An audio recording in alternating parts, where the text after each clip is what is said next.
Hello everyone, welcome to Ekta academy and my name is Ajinkya Nagrare. हम लोगों ने linear equation in two variable का एक सीरीज़ स्टार्ट किया था। ये हमारा लेक्चर नंबर 3 है और लेक्चर नंबर 3 में हम सब्स्टिट्यूशन मेथड पढ़ने वाले हैं। इम्पॉर्टेंट है एग्ज़ाम पॉइंट ऑफ व्यू से। उसके अलावा ये जो मेथड है सब्स्टिट्यूशन मेथड, आगे चल के हम और एक मेथड पढ़ेंगे दैट इज़ ग्राफिकल मेथड। उसमें भी हमें ये सब्स्टिट्यूशन मेथड हेल्प करेगा। अगर आपने लेक्चर 1 लेक्चर 2 नहीं देखा तो पहले आप वो लेक्चर 1 और लेक्चर 2 देख लीजिए, जिससे आपको ये वाला lecture 3 that is substitution method और अच्छे से समझ में आएगा। Let start. पहला क्वेश्चन हमारा solve 3x minus y equal to 2, ये हमारा पहला equation. 2x plus y equal to 8, ये हमारा दूसरा इक्वेशन। मैंने यहाँ लिख दिया 3x minus y equal to 2, equation number 1। Then 2x plus y equal to 8, equation number 2। अब मैं अगर ऑब्जर्व करता हूँ इन दोनों इक्वेशंस को, तो पहले इक्वेशन में मुझे दो वेरिएबल दिख रहे हैं x और y, और दोनों का पावर कुछ भी नहीं है, मतलब 1 होता है। ये मेरा हो गया linear equation in two variables. Again इस इक्वेशन को अगर मैं ऑब्जर्व करूँगा, दो वेरिएबल्स है x और y, दोनों का पावर कुछ भी नहीं है तो 1 है, मतलब ये हो गया मेरा second linear equation in two variables. तो ये दोनों इक्वेशंस लीनियर इक्वेशंस इन टू वेरिएबल्स है, तो अभी हम इन्हें सब्स्टिट्यूशन मेथड से सॉल्व करेंगे।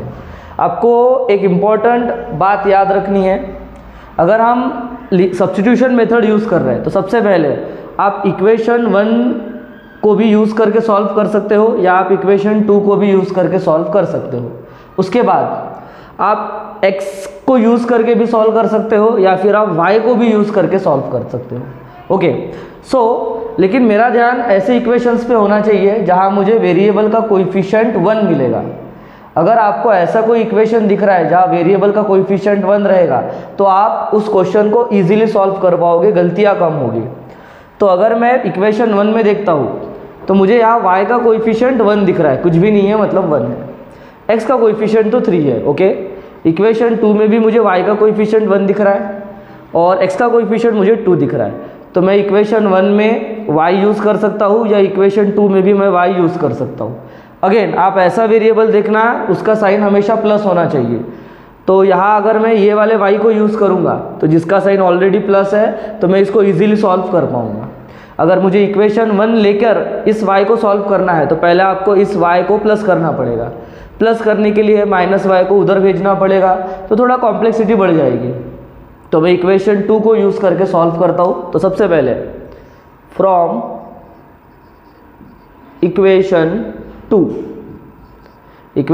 एक बार मैं लिख लेता हूँ 2x plus y equal to 8। अब इसको y के फॉर्म में लाता हूँ तो y equal to 8 plus 2x इधर आया तो माइनस 2x। ये मेरा हो जाएगा y equal to 8 minus 2x, equation number 3। अब आप बोलोगे कि सर आपने इसको x के फॉर्म में क्यों नहीं किया? मैं इस इक्वेशन को x के फॉर्म में भी लिख सकता हूँ, लेकिन क्या होगा, इससे ये जो 2 है x का कोएफिशिएंट, वो यहाँ डिनोमिनेटर में चला जाएगा 8 के यहाँ पे, और हमें थोड़ा सा कैलकुलेशन ज़्यादा करने पड़ेंगे। हम वैसा भी क्वेश्चन देखेंगे इसके बाद वाले क्वेश्चंस में। तो फिलहाल मैंने इक्वेशन 2 लिया, उसको y के फॉर्म में लिखा, तो y इक्वल टू हो गया 8 minus 2x, that is equation number 3।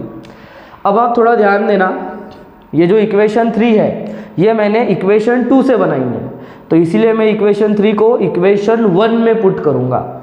अगर मैंने इक्वेशन 1 से इक्वेशन 3 बनाया होता तो मैंने उसको 2 में पुट किया होता, लेकिन यहाँ मैंने इक्वेशन 2 से इक्वेशन 3 बनाया, इसीलिए मैं इक्वेशन 3 को 1 में पुट करूँगा। नाउ सब्स्टिट्यूट क्या सब्स्टिट्यूट करना है मुझे?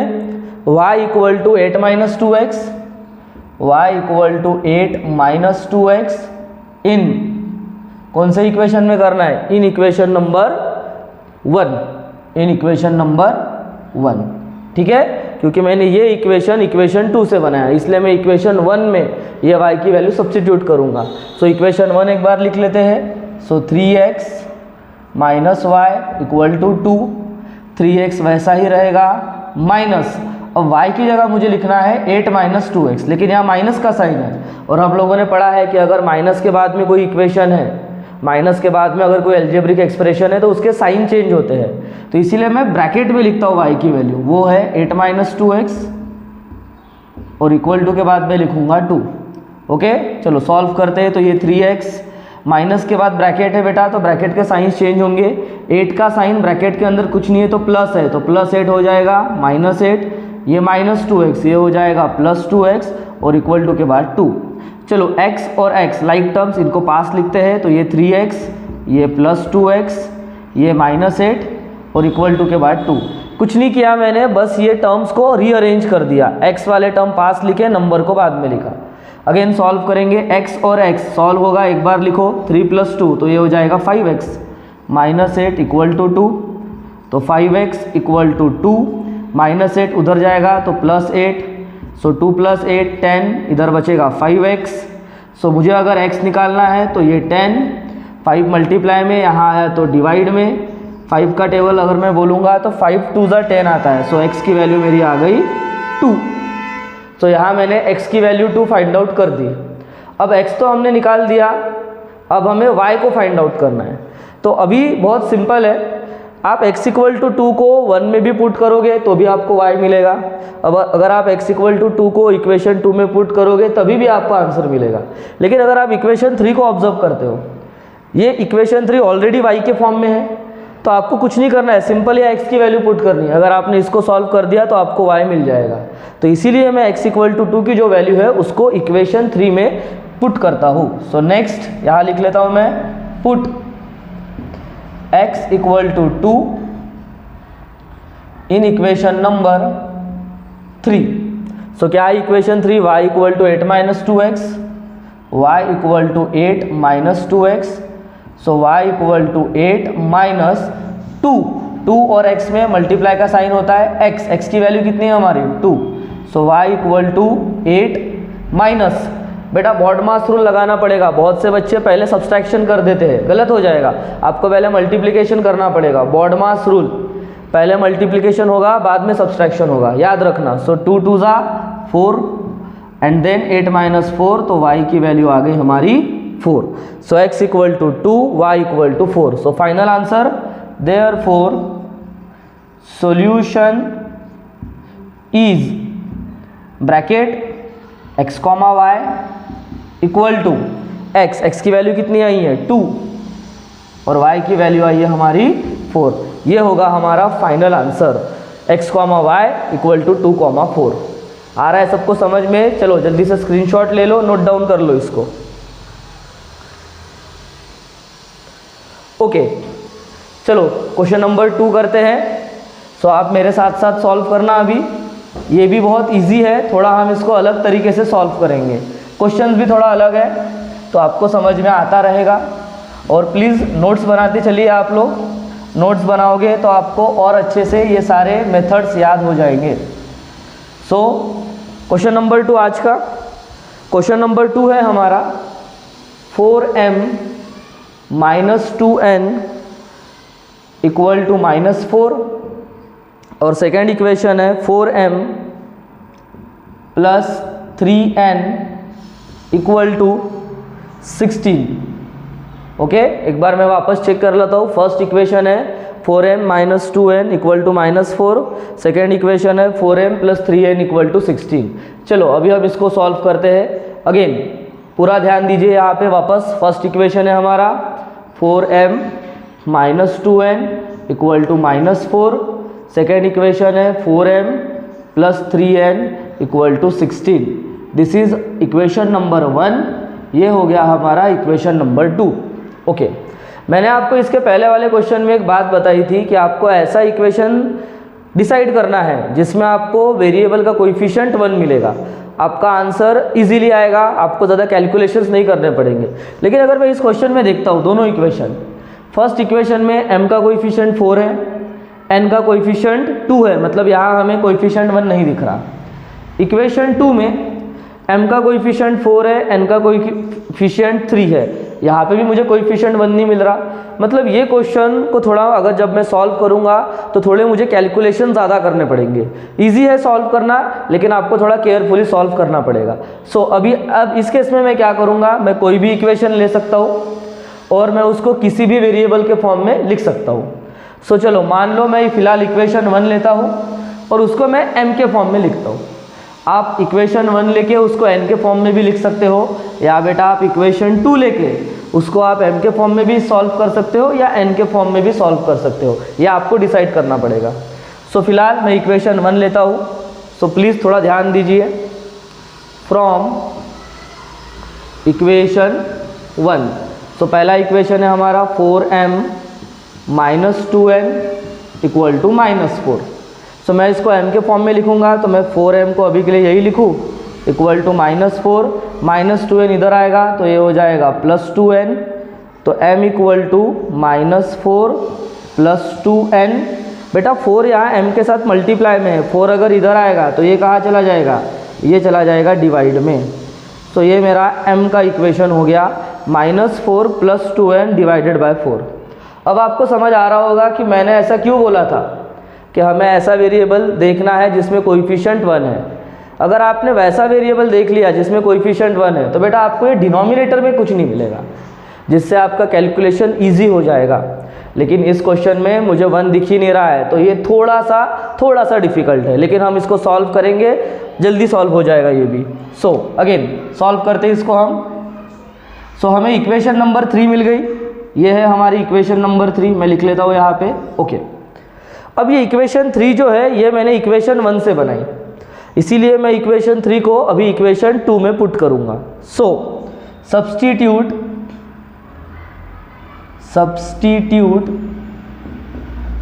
m equal to -4 + 2n upon 4, और कहाँ सब्स्टिट्यूट करूँगा मैं इसको, in equation number 2, in equation 2। Okay, चलो सॉल्व करते हैं। सो सबसे पहले इक्वेशन 2 लिख लेते हैं एक बार, that is 4m + 3n equal to 16। So 4 को मैं वैसे ही लिखूंगा। अब आपको m की जगह ये पूरा लिखना पड़ेगा, चलो लिखते हैं यहाँ पे। सो -4 + 2n अपॉन 4 हो गया, फिर +3n इक्वल टू 16। अगेन ये 4 और ये ब्रैकेट, इनके बीच में कोई भी साइन नहीं है, तो बेटा कौन सा साइन रहेगा, मल्टीप्लिकेशन का साइन रहेगा। मैं नहीं लिखता हूँ, लेकिन आप समझ जाना कि ये ब्रैकेट और ये 4 इनके बीच में मल्टीप्लिकेशन का साइन रहेगा। सो ये 4 न्यूमरेटर में है, ये 4 डिनोमिनेटर में है। सो ये 4 क्या हो जाएंगे, कैंसिल। तो क्या बचेगा ऊपर में, -4 + 2n, बस इतना ही पोर्शन बचेगा। बाहर में क्या बच रहा है, +3n, और इक्वल टू के बाद क्या आ रहा है, 16। चलो सॉल्व करते हैं। तो -4 n लाइक टर्म्स है, तो एक बार आप n लिखो, प्लस प्लस प्लस होगा, सो 3 + 2 5, बड़े नंबर का साइन हमेशा, सो प्लस इक्वल टू 16। अब n सॉल्व करना है, तो ये पूरे +5n को यही लिखता हूँ मैं, तो ये 16, -4 इधर आया तो +4, 16 + 4 20, तो 5n इक्वल टू कितना आया, ये आया 20। सो n इक्वल टू 20, 5 मल्टीप्लाई में यहाँ आया तो डिवाइड में, और अगर मैंने 20 को 5 से डिवाइड किया तो 5 4 ज़ा 20 आएगा। सो मेरा जो n है, n की वैल्यू हमारी आ जाएगी 4। चलो एक वेरिएबल तो मैंने निकाल दिया n, अब मुझे निकालना है m।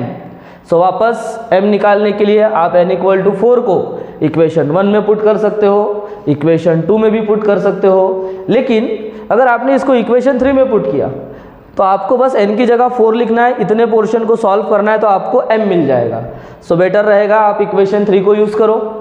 So next put n equal to 4 in equation 3। क्या है मेरा equation 3, m equal to -4 + 2n divided by 4, -4 + 2n divided by 4। So put करते हैं, तो m equal to -4 + 2 multiply by n बोला है, n की वैल्यू कितनी है 4, अगेन अपॉन में 4। मैंने अभी आपको बताया कि एडिशन सब्सट्रैक्शन बाद में होगा, पहले मल्टीप्लिकेशन होता है, बॉडमास रूल। सो चलो सॉल्व करते हैं, तो -4 + 2 4 ज़ा 8 upon 4।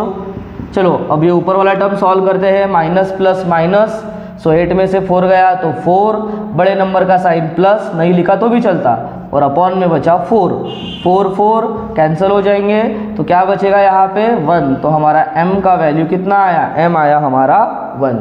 So m equal to 1, n equal to 4। So final answer एक बार लिख लेते हैं यहाँ पे। So solution is bracket m comma n equal to 1 comma 4, ये रहेगा हमारा फाइनल आंसर। आ रहा है सबको समझ में? सो बहुत इजी मेथड है। अगर आपको क्वेश्चन आया सॉल्व, तो आप किसी भी मेथड से सॉल्व कर सकते हो, लेकिन आपके टेक्स्ट बुक में दिया है सब्स्टिट्यूशन मेथड, इसलिए आपको वो आना चाहिए, और ये हमें ग्राफिकल मेथड में भी हेल्प करेगा। सो अगर आपको समझ आ रहा है, प्लीज़ अपने दोस्तों की भी वीडियो पहुँचाओ। Please like, share and subscribe to this channel, and thank you so much.